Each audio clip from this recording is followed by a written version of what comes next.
संभालने लगी। पूरा भरा परिवार था। समय बीतता गया, बच्चा 5 साल का हो गया। इधर घर में हर चीज की तंगी थी। खाने के लिए अनाज नहीं था, पहनने के लिए कपड़े नहीं थे। अगर रात को दिन को खाना खा लेते थे तो रात का भरोसा नहीं था। कभी कभी तो पानी नसीब नहीं होता था, कभी कभी तो पानी नसीब नहीं होता था। बाबा साहब अपनी पढ़ाई में दिन रात बिजी रहते थे। जब बाबा साहब को साहू जी महाराज से 25 रुपए का अनुदान मिला तो वो खुश होकर के माता रमाबाई के पास आते हैं और कहते हैं, भैया थोड़ी सी बात बंद कर लो, थोड़ी सी इंपॉर्टेंट बात बता रही हूँ।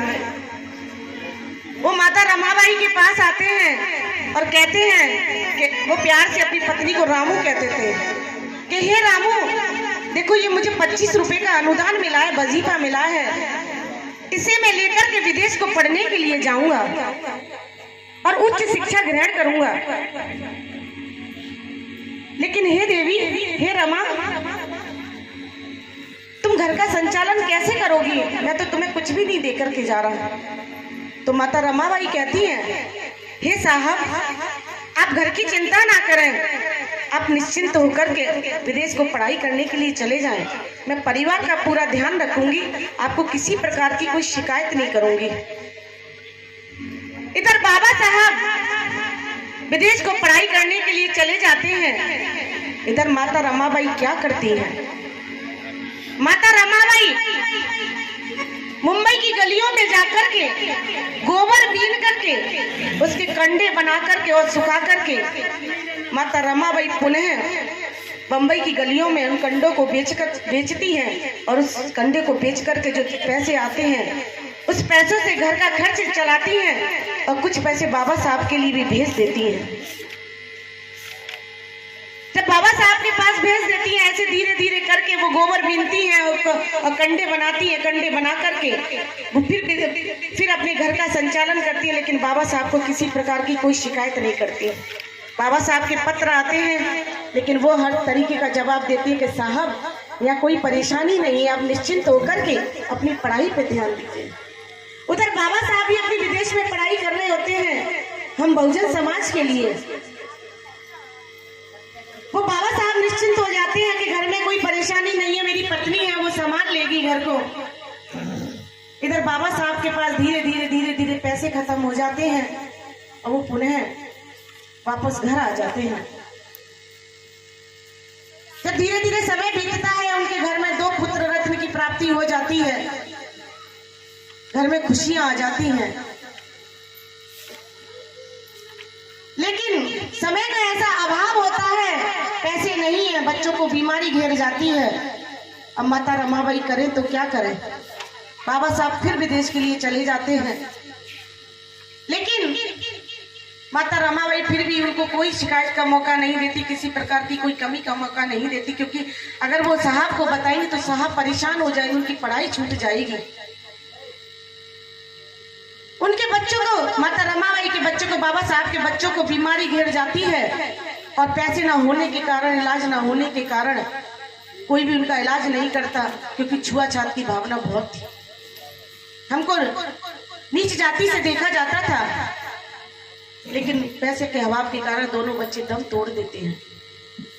फिर भी माता रमाबाई साहब को नहीं बताती कि साहब बच्चे का देहांत हो गया है। धीरे धीरे समय बीतता है, बाबा साहब के पास पैसे खत्म हो जाते हैं। बाबा साहब पुनः आ जाते हैं और वो 5000 रुपए नवल भटेना से लेकर के कुछ समय के बाद विदेश चले जाते। तो उनके घर में एक पुत्री का जन्म होता है। उस पुत्री का नाम होता है इंदु। इधर बाबा साहब विदेश में पढ़ाई कर रहे हैं। माता रमाबाई पत्र के माध्यम से लिखती है कि आप हमारे घर में एक पुत्री का जन्म हुआ है, उसका नाम इंदु है। बाबा साहब बहुत खुश हो जाते हैं, लेकिन इधर बेटी को ऐसी बीमारी घेर जाती है, इलाज नहीं होता है। इधर माता रमाबाई गोबर बीन करके लेकर के आती है तो बाबा साहब का पत्र मिलता है, खत मिलता है। जब माता रमाबाई उस खत को पढ़ती हैं तो बाबा साहब ने उस खत में लिखा है कि हे रामू, मेरे यहाँ दिन बहुत मुश्किल से कट रहे हैं, मेरे पास पैसे नहीं हैं, अगर कुछ पैसे हो तो आप मुझे भिजवा दो। इधर बेटी बीमार है, माता रमाबाई करे तो क्या करे, दुविधा में पड़ गई माता रमाबाई। कहने लगी, एक तरफ खत को देखती हैं तो एक तरफ अपनी बेटी को देखती हैं। कहती है, अगर मैंने बेटी का इलाज कराया तो मेरे साहब की पढ़ाई रुक जाएगी, अगर मैंने साहब को पैसे भेज दिए तो मेरी बेटी मर जाएगी। माता रमाबाई बहुत सोचती हैं। इधर माता रमाबाई अपनी बेटी की परवाह ना करते हुए बाबा साहब के लिए पैसे विदेश में भेज देती है। बाबा साहब की पढ़ाई उधर चलती रहती है, इधर बेटी दम तोड़ देती है।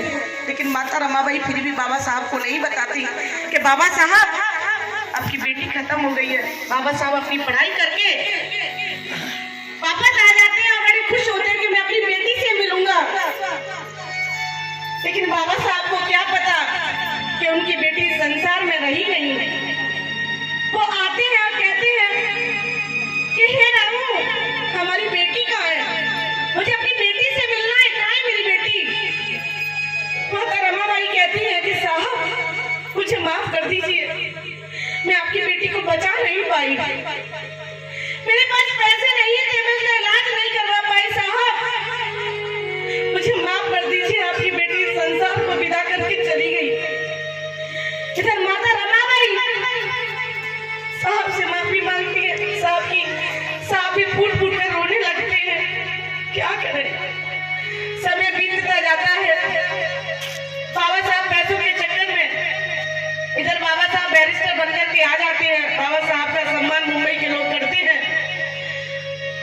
जब एक पत्नी, जब आप भी देखते हैं आपके पति प्रधान या मंत्री या कुछ बन जाते तो आप भी सम्मान की चेष्टा करती है कि मैं भी अपनी पति का सम्मान देखने के लिए जाऊंगी। इधर माता रमाबाई भी साहब बैरिस्टर बनकर के आ जाते हैं तो माता रमाबाई कहती मैं भी अपने साहब का सम्मान देखने के लिए जाऊंगी।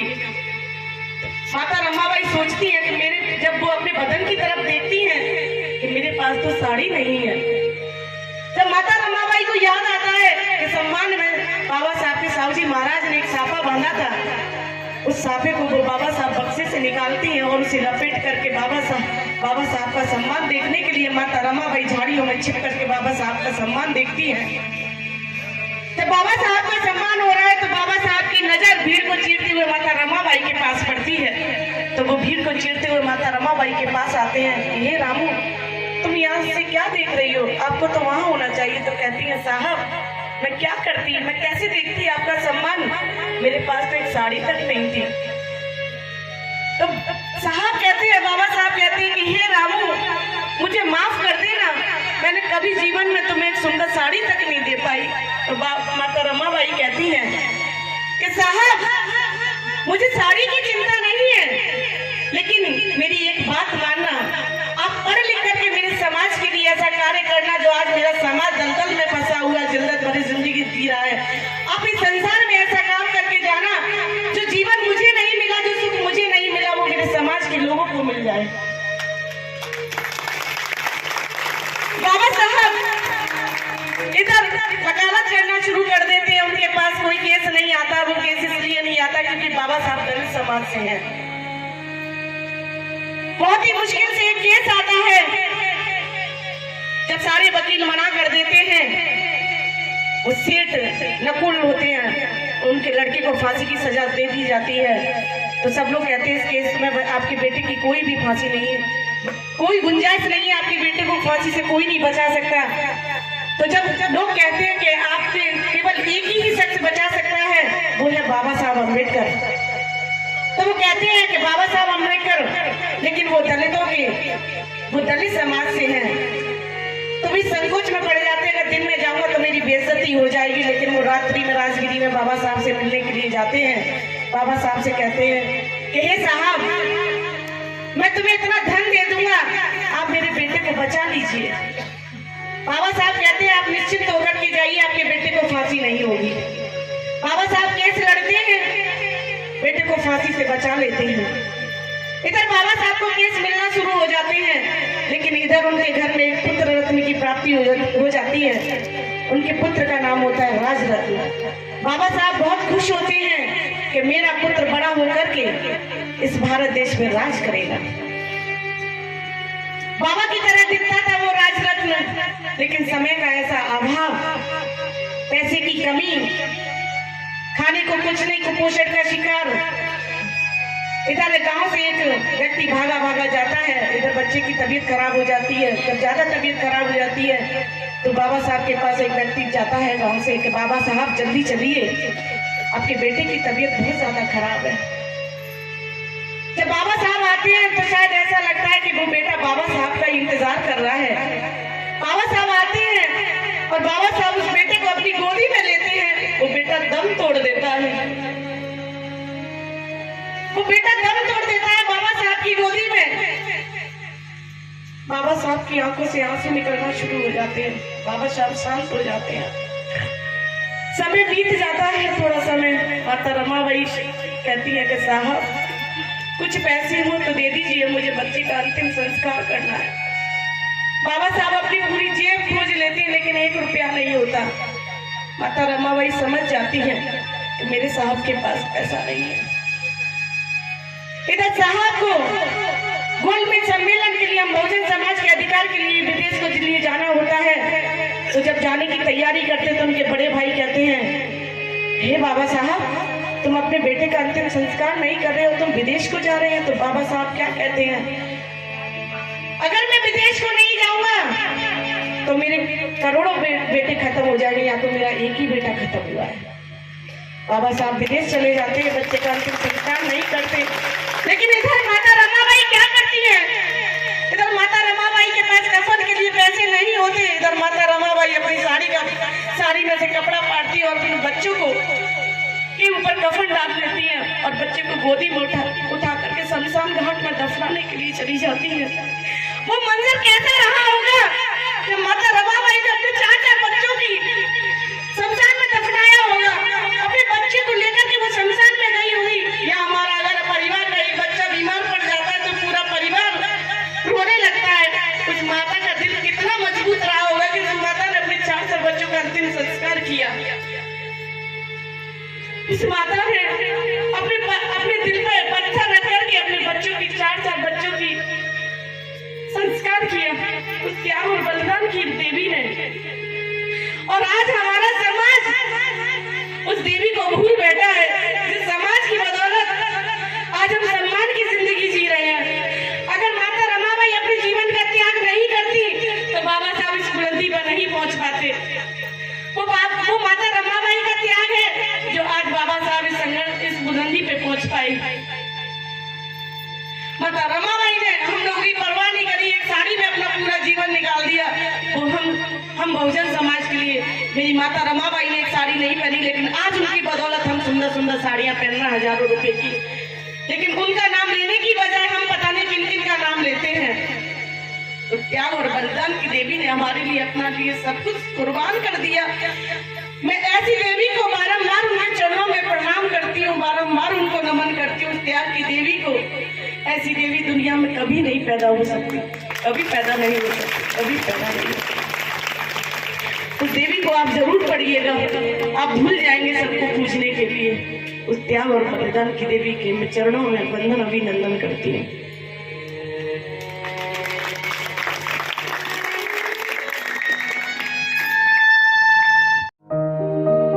इस खबर को देखने के बाद क्या है आपकी राय, नीचे दिए गए कमेंट बॉक्स में दीजिए अपनी राय। यदि आपने हमारे चैनल को सब्सक्राइब नहीं किया है तो लाइक और शेयर करें, साथ ही YouTube पर समता टुडे को सब्सक्राइब जरूर करें।